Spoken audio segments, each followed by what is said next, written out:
دو جہان کے سردار حضرت نبی کریم صلی اللہ علیہ وسلم سے کسی آدمی نے سوال کیا کہ یا رسول اللہ صلی اللہ علیہ وسلم، متقی آدمی کی کیا پہچان ہے، اور جس کے دل میں دنیا کی محبت نہیں ہے اس کی کیا پہچان ہے، اور جس شخص کو آخرت کی زیادہ فکر ہے دنیا کے مقابلے میں، اور جو شخص نیک ہے، دیندار ہے، اس کی علامت اور کیا پہچان ہے؟ حضور کریم صلی اللہ علیہ وسلم سے سوال کر رہے ہیں۔ آپ نے فرمایا کہ وہ شخص جس کے اندر اللہ کا خوف ہے، وہ شخص جس کو آخرت کی فکر ہے، وہ شخص جو حقیقی متقی ہے، اس کی سب سے پہلی علامت اور پہچان یہ ہے کہ وہ اپنی قبر کو یاد رکھے گا اور اپنے جسم کے ختم ہونے کو یاد رکھے گا۔ ایک وقت ایسے آئے کہ میں نے قبر میں پہنچنا ہے، میرا یہ خوبصورت جسم، خوبصورت لباس یہ اتارا جائے گا اور یہ جسم ریزہ ریزہ ہوگا، یہ جسم کیڑوں کا خوراک ہوگا، الا ماشاء اللہ۔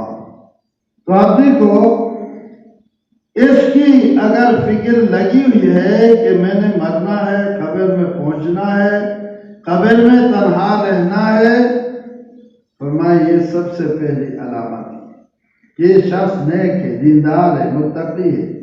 ہر ایک اپنا محاسبہ کرے کہ اس کے دل میں یہ ہے، یقین کے درجے میں۔ دوسرا فرمایا وَتَرَكَ فضل زینت الدنیا، فرماتے ہیں متقی اور آخرت کی فکر مند آدمی کی دوسری پہچان یہ ہے وہ ہر وقت دنیا کے پیچھے نہیں بھاگتا، وہ حلال و حرام کی تمیز کرتا ہے، وہ جائز ناجائز کی تمیز کرتا ہے، اچھائی برائی کی تمیز کرتا ہے، محنت کرتا ہے دنیا میں، لیکن اپنی نمازوں کے اوقات کو ضائع نہیں کرتا، نمازوں کو پورا وقت دیتا ہے، عبادت کو پورا وقت دیتا ہے، اپنی صحت کا، نیند آرام کا بھی لحاظ رکھتا ہے، باقی اپنے دنیا کا کام کرتا ہے۔ ٹھیک ہے، یہ بھی ایک درجے کے متقی ہے، لیکن اگر کوئی بندہ ہر وقت اس کے ذہن میں دنیا ہی ہے، اسی کی فکر میں لگا رہتا ہے، نماز بھی جلدی جلدی پڑھتا ہے، مسجد میں بھی جلدی مسجد میں آتے اس کو جلدی ہوتی ہے، اور قرآن کی تلاوت نصیب نہیں ہے، اللہ کا ذکر نصیب نہیں ہے، آخرت کی فکر اس کو یاد نہیں ہے، تو وہ تو گویا کہ غافل ہے۔ اور یہ ساری چیزیں تلاوت کے لیے بھی وقت ہے، اللہ کے دین کو سیکھنے کے لیے بھی وقت نکالتا ہے، وقت دیتا ہے، تو پھر یہ بھی ایک درجے کا فرمایا متقی۔ اور تیسری علامت وَآثَرَ مَا يَبْقَى عَلَى مَا يَفْنَى،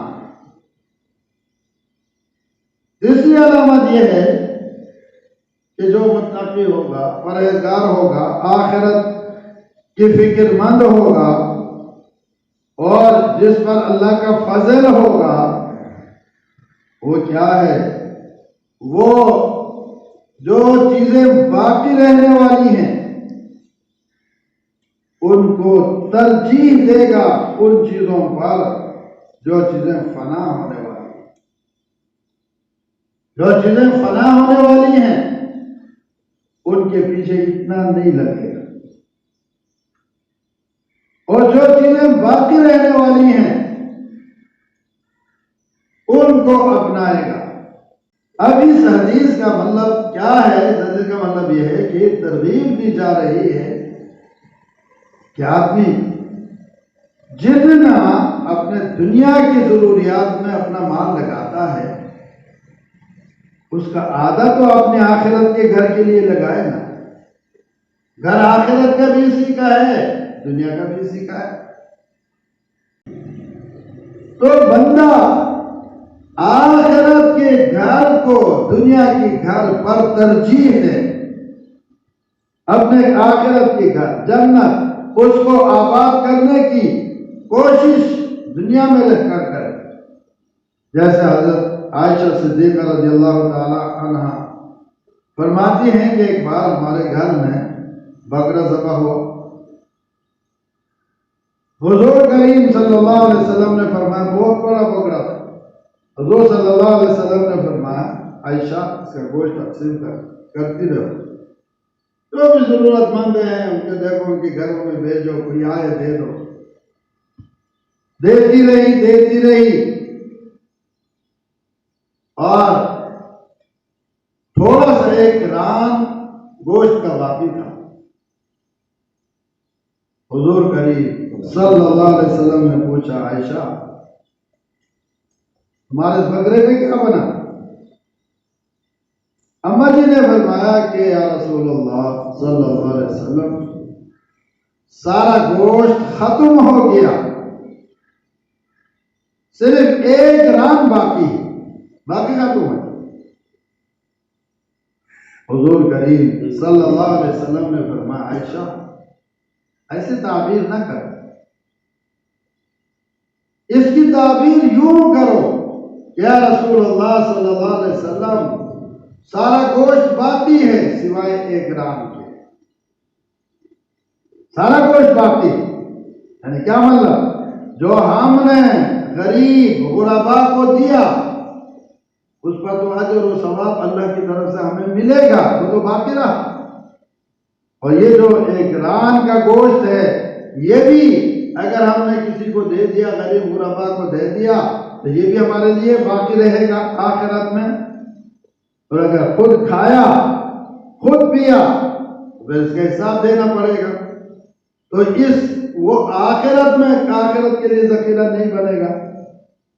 بہرحال کیا فرمایا کہ متقی کی، پرہیزگار کی ایک علامت یہ بھی ہے کہ وہ دنیا کے بجائے آخرت کی زیادہ فکر مندی میں رہتا ہے، اور دنیا کے گھر کی آبادی کے بجائے آخرت کے گھر کی آبادی کی زیادہ فکر کرتا ہے کہ میری قبر آباد رہے، میدان محشر میں جاؤں، تکلیفوں سے بچ جاؤں، اور کل اللہ کے سامنے جاؤں میدان محشر میں، وہاں بھی میری عزت ہو، میرا اکرام ہو، اور پھر خوشی خوشی جہنم سے بچ کر جنت میں چلا جاؤں۔ یہ ایک مسلمان کی، ایک انسان کی حقیقی کامیابی ہے۔